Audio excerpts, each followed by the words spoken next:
ఓం శ్రీ మహాగణాధిపతయ నమః. ఓం శ్రీ మహాసరస్వత్యై నమః. శ్రీపాదవల్లభ నృసింహ సరస్వతి శ్రీ గురుదేవ దత్తాత్రేయాయ నమః. శుద్ధ స్ఫటిక సంకాశం శుద్ధ విద్యాప్రదాయకం శుద్ధం పూర్ణం చిదానందం సదాశివమహం భజే. సంతోషం భక్తి ప్రేక్షకులకు శుభోదయం, నమస్కారం. నేటి పంచాంగం అనగా డిసెంబర్ 23వ తేదీ 2024 సంవత్సరం సోమవారం.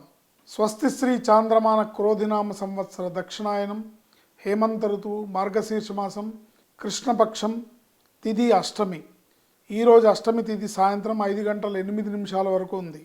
నక్షత్రం ఉత్తర ఫల్గుని, పగలు 9:09 వరకే ఉంది. తదుపరి హస్తా నక్షత్రం వస్తుంది. యోగం సౌభాగ్య యోగం రాత్రి 7:54 వరకు. కరణం కౌలవ కరణం సాయంత్రం 5:08 వరకు. తదుపరి తైతుల కరణం రాత్రి తెల్లవారుజామున 6:30 వరకు. అమృత గడియలు రాత్రి తెల్లవారుజామున 5:29 లగాయత్తు. అంటే తెల్లవారుజామున 5:29 నుంచి సూర్యోదయం వరకు అమృత గడియలు ఉన్నాయి. దుర్ముహూర్తం పగలు 12:37 లగాయత్తు 1:21 వరకు. మరలా దుర్ముహూర్తం పగలు 2:49 లగాయత్తు 3:32 వరకు. వర్జం సాయంత్రం 6:38 లగాయత్తు 8:27 వరకు.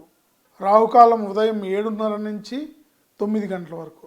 ఈరోజు విశేషం ఏంటంటే అనఘాష్టమి వ్రతం, ప్రధాన అనఘాష్టమి వ్రతం. ఈరోజు దత్తాత్రేయుడికి పూజించడం, అనఘాష్టమి వ్రతాన్ని ఆచరించడం, భార్యాభర్తలిద్దరూ కూడా అనఘాష్టమి వ్రతాన్ని జరుపుకోవడం అనేది చాలా విశేషమైన ఫలితాలను ఇస్తుంది. ఇది ఆచారంగా చాలామంది చేస్తుంటారు. ఈరోజు శ్రాద్ధ తిథి అష్టమి. మార్గశిర మాస కృష్ణపక్ష అష్టమి రోజు గతించిన పెద్దలకి శ్రాద్ధకర్మను నిర్వర్తించడం ద్వారా పితృదేవతానుగ్రహంతో వంశాభివృద్ధి జరుగుతుంది. ఈరోజు పఠించాల్సిన మంత్రం నమఃశివాయ సాంబాయ శాంతాయ పరమాత్మనే. నమఃశివాయ సాంబాయ శాంతాయ పరమాత్మనే. ఈ మంత్రాన్ని కనీసం 30 సార్లకు తగ్గకుండా ఎవరైతే మనసు ఏకాగ్రతగా జపిస్తారో, అనుష్ఠిస్తారో వారికి ఆ పరమేశ్వరుడు పరిపూర్ణమైన అనుగ్రహాన్ని ప్రసాదించి అష్టైశ్వర్యాలని, భోగభాగ్యాలని, ఆయురారోగ్యైశ్వర్యాలని ప్రసాదిస్తాడని చెప్పడం ఎటువంటి సందేహం లేదు. శ్రీమాత్రే నమః. శుభం లాభం జయం.